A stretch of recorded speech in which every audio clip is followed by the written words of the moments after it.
Welcome back to The Line. The New Mexico Foundation for Open Government held its first ever Sunshine Week Open Government Candidate Forum last Sunday. It was held here at the NMPBS studio. It was originally live streamed on NMFOG's Facebook page and will air tonight at 9 p.m. on KNME Channel 5.1.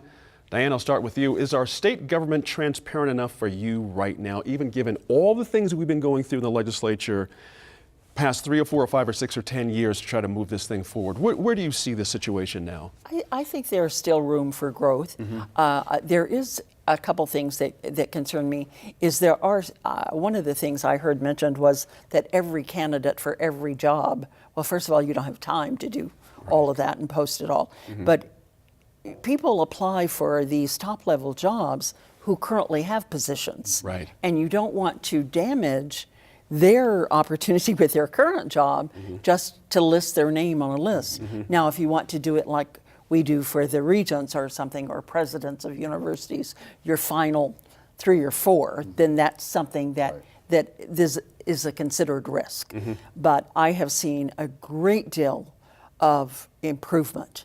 I remember I was in the legislature when Janice Arnold-Jones brought in the camera to focus on the committee against the speaker's absolute declared do not do. She did it anyway. I have seen many, many changes. And back to the forum, one thing that struck me is the fact that every one of them understands the public is demanding transparency. That's right. It's no longer should we or shouldn't we? It's how are we going to do it, and what are going to be the parameters? Laura, when you think about this is the governor we're talking about here, and the amount of leadership that can filter down if you're strong on this issue. We're just leaving a governor now, Governor Martinez, who when she came in swore, there was going to be more attention to this kind of thing. What's your scorecard on her transparency issues after? Not good. Yeah. I mean, I don't think that it's been good in general. I think that there was a lot that was promised and discussed during the campaign and not a lot of action during the actual administration. But that being said, I don't think that that's necessarily unique to her. I think there were maybe some more contracts because she was so vocal about it during the campaign and criticized the previous administration. But we've seen examples of that in other administrations on both sides of the aisle.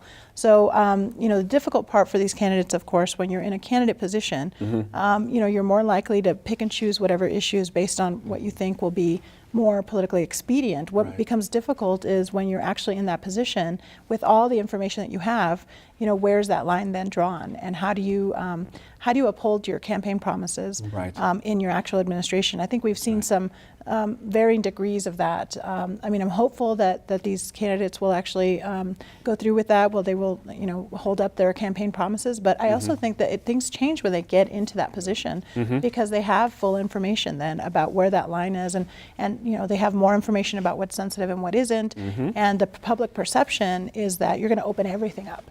And I think that there's still some valid reasons why the government can't do that. I mean, there's some sensitive information, and that line becomes very blurry, especially, if you're like me and you actually work on some of these IPRA cases in court. There are some very valid reasons why employers can't, or why public entities can't turn over some of this information. And there's a lot of money being spent on litigation trying to get some of these public entities to turn stuff over that, and not all of that becomes a taxpayer expense. So it's a real issue. I appreciate that you kind of rounded that out a lot. It affects all of us in some way. It does. The quest for the truth, HPV. Absolutely, Do you know what I mean? It doesn't come cheap, that's for sure. It doesn't come cheap, and one of the things that all of the folks in the forum said is that the public shouldn't have to pay for this. Well, if that's the case, then who ultimately is going to pay for it? I mean, there's a broader set of issues. I mean, we all know that trust in government is in decline. The Pew Center, indicating 18% of people have trust in government.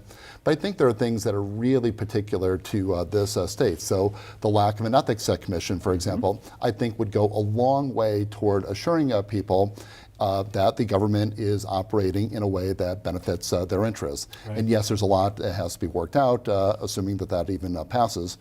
But there's a lot of structural issues that we have to think about in New Mexico, and then to think about how does transparency fit into that, bearing in mind the points that Laura made about not everything can be open to the public. That's right.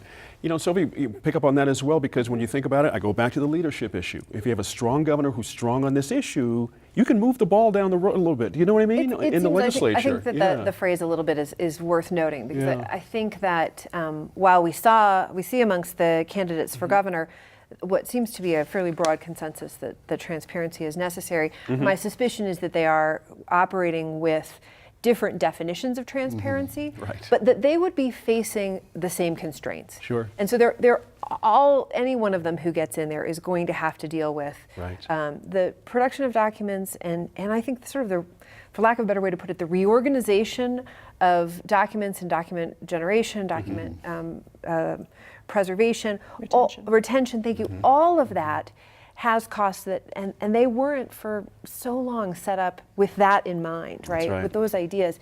And so I think the governor can take us so far, but there needs to be both a willingness on the part of the legislature, for instance, to allocate funds for that. There needs to be, and I think you're also fighting a bureaucratic environment that is not necessarily set up. And for our purposes as journalists, there's a way these people slow walk information Right. on Yeah. FOIA For sure. requests. You know what I mean? They may sneak in under the wire, but it's not exactly timely. I think you mean IPRA requests. And IPRA as well. Yeah, exactly right. FOIA is for the federal level. Yes. IPRA. That's my fault again Right, for right, state right. stuff. But one thing I will say is that, back to the government shouldn't pay. Yeah. IPRA, provides for attorney's fees to be paid by the prevailing party. So even if you're talking about a private party paying an attorney to, take somebody to court for this, take a public entity to court, there's still the opportunity for them to ask for attorney's fees that the public entity pays for. So you're still talking about taxpayer money.